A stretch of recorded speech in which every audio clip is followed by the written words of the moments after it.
I'd like to congratulate, first of all, this very important event celebrating 44th Foundation Day by IIM Bengaluru. And also, I'd like to thank all the important input I heard from the former directors. And I'd like to congratulate all the board members, faculties for this very auspicious day. I'd like to talk a little bit about Japan-India relationship today.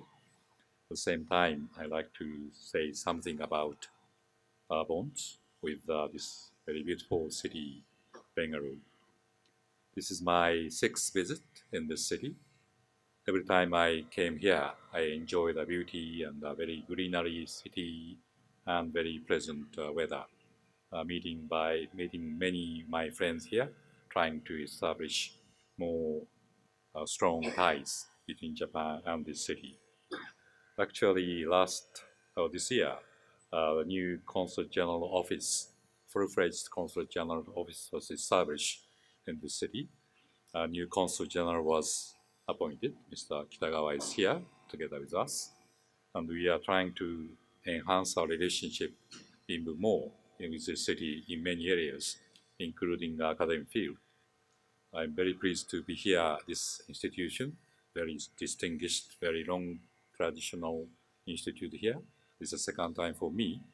Last time I visited some part of the newly created Japan Study Center, guided by Professor Sda.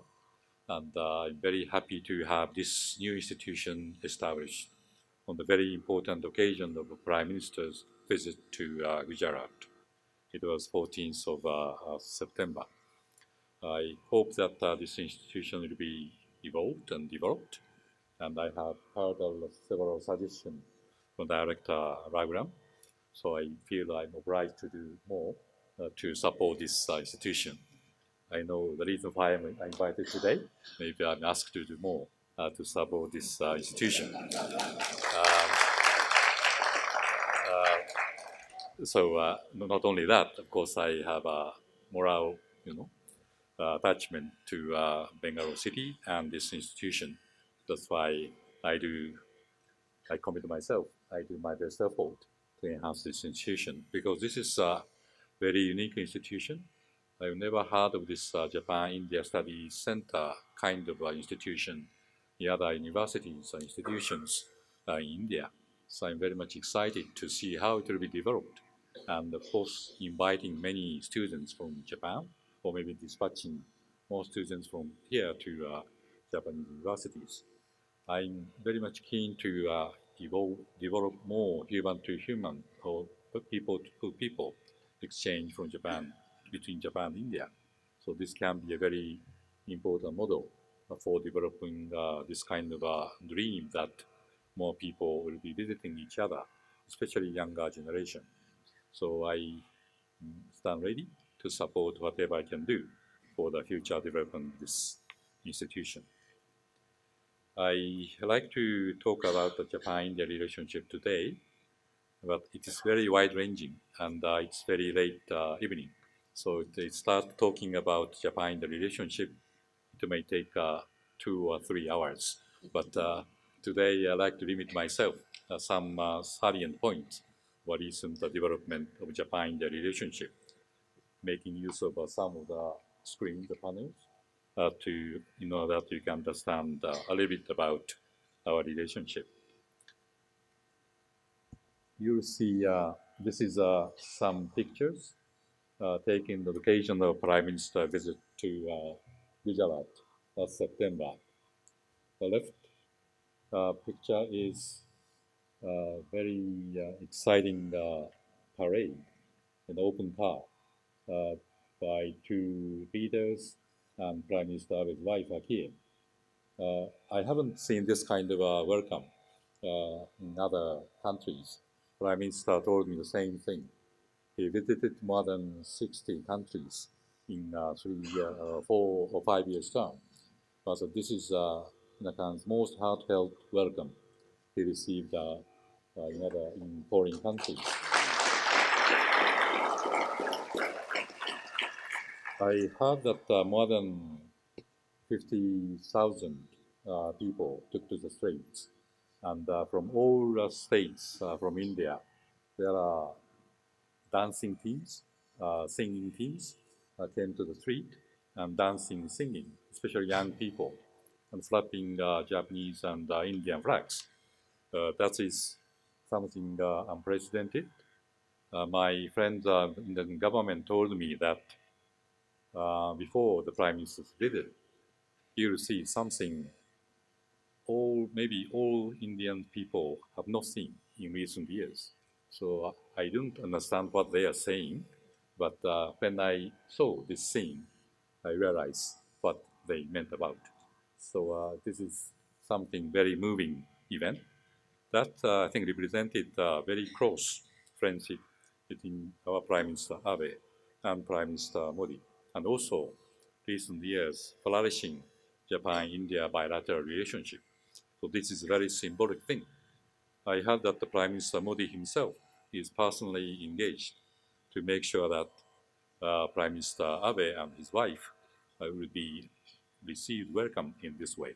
So this is very personal touch we felt. Not only this place, but also whenever Prime Minister visited, I felt very meticulous and personal care on the part of Prime Minister Modi. That is something I felt very moved, and also it is a symbol of a bilateral relationship. So as ambassador, I was very happy to see that moment. And second photo is the inauguration of a so-called high-speed rail. We call it Shinkansen. Um, it is a groundbreaking ceremony. They are touching the buttons to inaugurate founding stone of this very future ambitious project that is called Shinkansen high-speed rail, or you can call it bullet train. This will connect between Ahmedabad and, and Mumbai. This will be 500 kilometers, and that will be ready, we hope, by 2023, by 2023 too. Prime Minister Modi is very keen to have it as early as possible. It is challenging, but we understand very strong enthusiasm on the part of Prime Minister Modi and also entire government. But our team are working very hard in order that it will happen preferably by the end of 2022. As you know, it connects these two cities in 2 hours. I think actually it takes 7 or 8 hours, but it will shorten to 2 hours. So it will be a evolutionary kind of a technology that will be used not only for this corridor, but hopefully it will be used in other corridors. For example, from Chennai to Bengaluru or Mysore. I hope your government will make some decision that this technology will be used not only for this uh, connecting for these cities, but also it will be used for another corridors too. So this is a kind of a new technology and very safe. And as you may know, Shinkansen was established in Japan 1964, and it means that 53 years in operation. So there's no fatal accident. It means that nobody died traveling in the Shinkansen. And when the Great East Japan earthquake took place, 2011, it was one of the biggest earthquake in the history, maybe. It was 9.0 magnitude. As you see, the massive tsunami came into Japan's coast, and many people died, unfortunately. At that particular moment, in that area, East Japan area, 23 Shinkansen trains was running, but no train derailed. But because of our very high technology, sophisticated technology to detect early sign of an earthquake, so they stopped before the earthquake came. So this was something because Japan is very prone to earthquake. So we have developed this kind of system. So not only that, we have a whole sort of technology that protect passengers. So many people say that this is very expensive, maybe, but in long term, maybe it will contribute the safety of the entire um, train system, conventional and also new Shinkansen system. So I hope that in this way, we'll be able to support the development of a railway system in entire India. So this is one very symbolic kind of infrastructure project. And we hope that it will be ready in the scheduled timing and you have a comfortable ride in this train, and also it will be expanded to other corridors, including nearby area of Bengaluru. But not only Shinkansen system, but we have been contributing a lot about the infrastructure development of this country, making use of offshore development assistance programs. For example, I came here, it was in June, to facilitate this very important ceremony for the completion of a metro system in Bengaluru. This was financed partially by Japanese OD loan. We have been supporting lots of metro projects. It has started in Delhi early this century, and it has been expanding in many cities, including Bengaluru, Chennai, Mumbai, Kolkata, and Ahmedabad. Many of them are supported by ODA assistance. So not only providing money, we like to transfer technology and transfer way of operation and how to use it. I'm very much happy to know that Delhi Metro is very clean and very punctual and operating very efficiently. So I hope this kind of a working culture or technology will be used by making use of a joint venture, joint project supported by Japanese government. So we are very pleased to do more in this city too. If you have any project you need support for from Japanese side, we are ready to look into that in a very positive manner.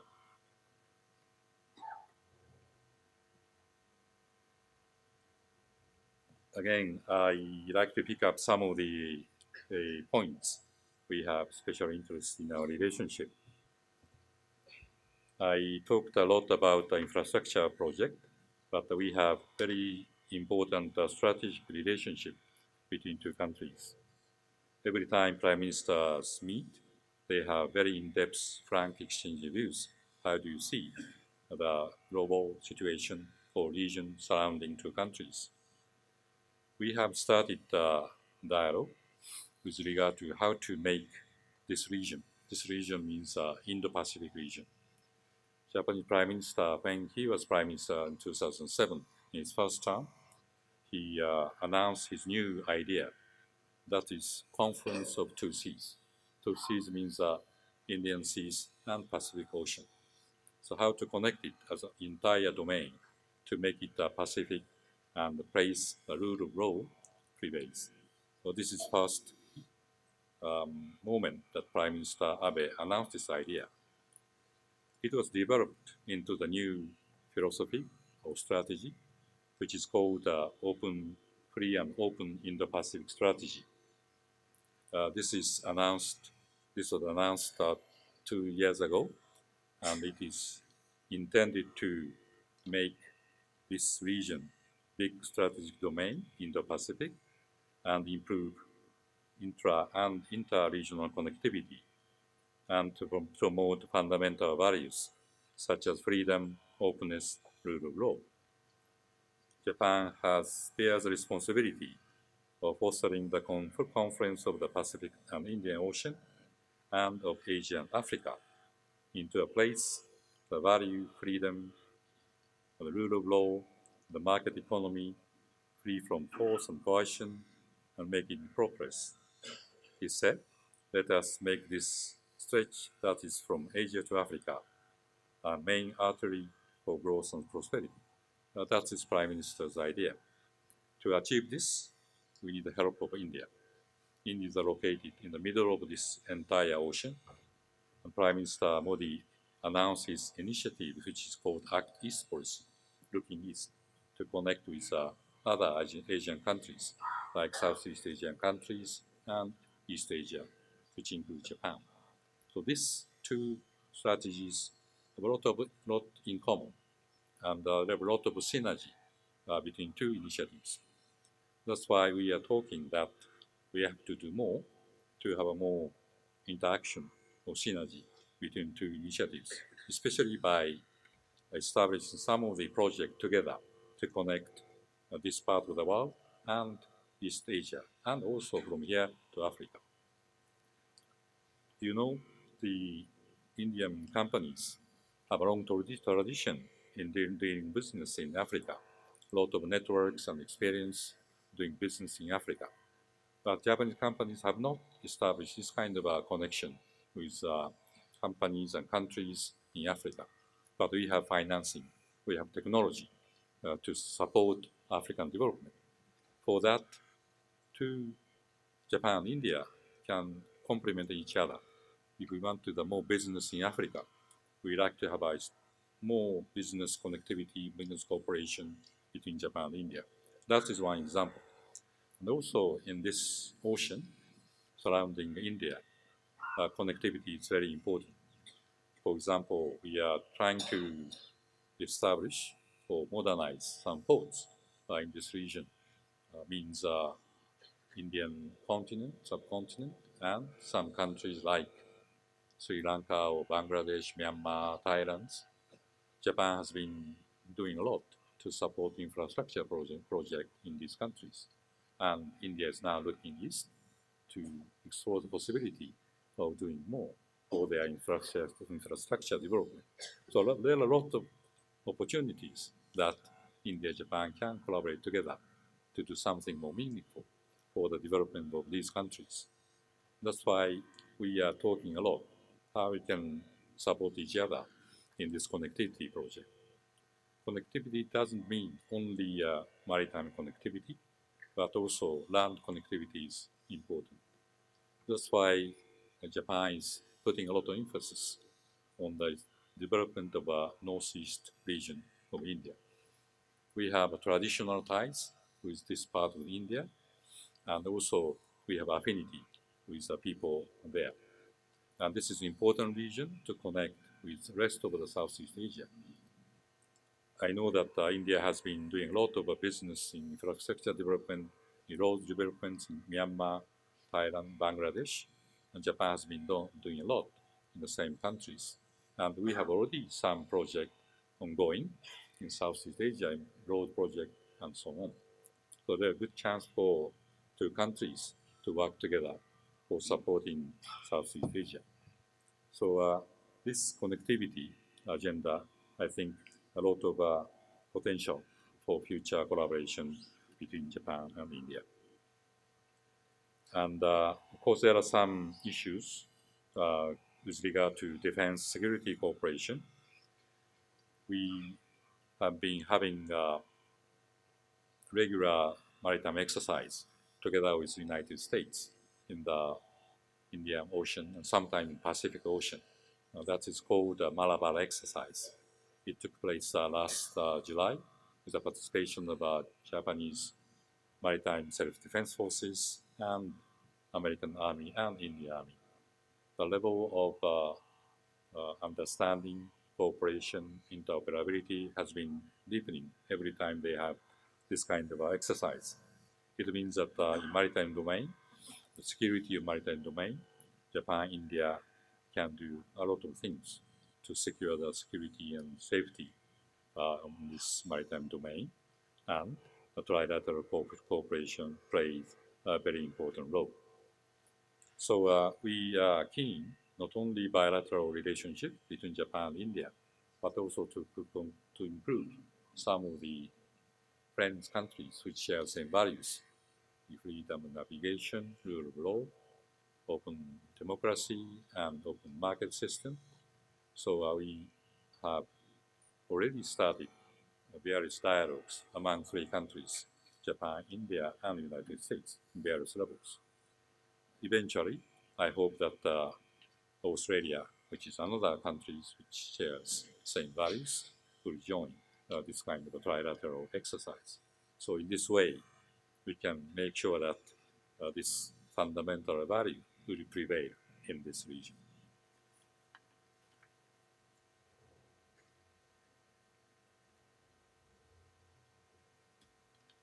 This is about the economic field. Um, we have making a lot of efforts to invest more in this country, and we have established a policy doubling the number of Japanese corporations in India and doubling the Japanese FDI to India. In this Karnataka state, there are, I think, around 200 companies operating. There are 1,400 people living in this. Japanese people are living in Karnataka state, mainly concentrated in this city of Bangalore. Companies like, as you know, Toyota Kirloskar and Honda two-wheelers and Nissin Food Company, among others, and T Mike, which is producing generators and electricity equipment, have established their factory in this state. So I hope a number of the companies and the people will continue to increase in this city.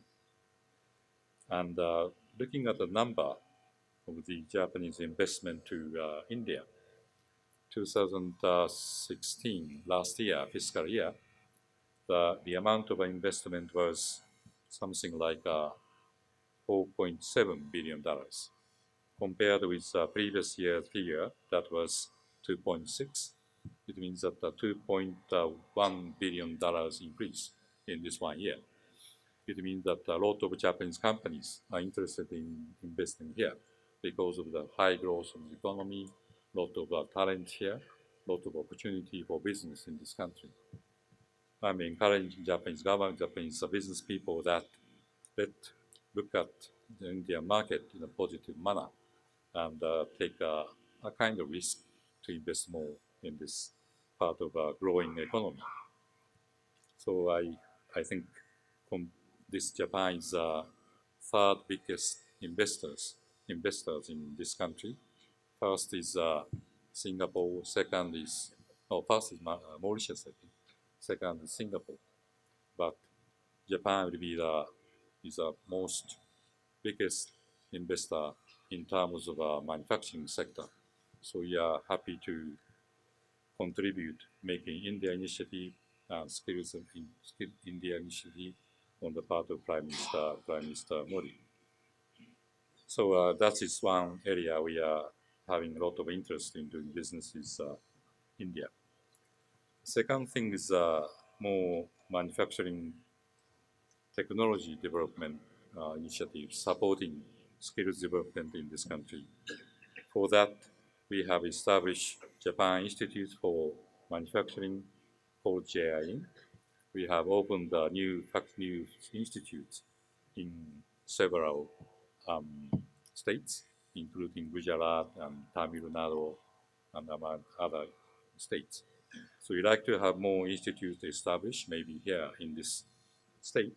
We'll see more people trained in this school. And of course, there are more issues, more areas, energy, smart cities, ICT, space science, technology, startups. I have special interest to have a more collaboration in startup business. Bangalore is famous for startups and IT industry. Japanese startup business now flourishing. They have technologies and they have young talents to do business worldwide. They are looking into the Silicon Valley or Singapore, other places, but I'm encouraging them to look into the other places like Bangalore. Bangalore is famous for IT business and also startup business. So when Prime Minister Abe came to this Gujarat, we have agreed to establish startup hub initiative. That means more collaboration or matching opportunities between startup business, Japan and India. So in the near future, the complete project and programs, business will come out with this new initiative, startup hub between Japan and India. And finally, I'd like to touch upon a little bit about people-to-people exchange. We know that a lot of things should be done. As Director Raghuram told us, this year marks a year for friendly exchange between Japan and India. We have been doing a lot of cultural exchange programs, and we have already started a Japan Festival yesterday in Delhi, which means that we have lots of cultural programs taking place, not only Delhi but other places. In that way, we are hoping to have a more understanding on the part of Indian people about Japanese culture. Vice versa, I hope that Japanese people have a more understanding, affinity to Indian culture too. Unfortunately, still the number of tourists coming from India to Japan is limited. I think last year 120,000 people visited Japan, compared with, for example, Chinese tourists coming to Japan was around 6 million people. So compared with this number, still number is very, very limited. So something should be done to rectify this trend. So this cultural exchange is one way, and the student exchange is very important. We have scholarship programs available for the students here in India. And also we have short-term programs for exchanges for young people. So in this way, we hope that more people will be visiting each other. Just to conclude, I think the Japan-India relationship is at their best ever in the history, because of the partly very friendly relationship between Japanese and Indian Prime Minister. But at the same time, various areas, including economy and security and politics, are now flourishing. So I think that in the very uncertain world, Japan-India relationship provide certainty and providing stability in the entire region. Prime Minister Abe told that Japan-India relationship is a common goods which underpins regional and international stability. So I'd like to make sure that our relationship will be elevated to another stage. So let us work together in order that our relationship will even flourish. And with regard to newly established Japan-India Studies Center, I'll give you assurance that we try to find out a way to invite more students coming here and trying to have a more collaboration work. So let us work together to make sure that this institute will be a great success. So I spent 30 minutes more, so I stop here. Thank you very much.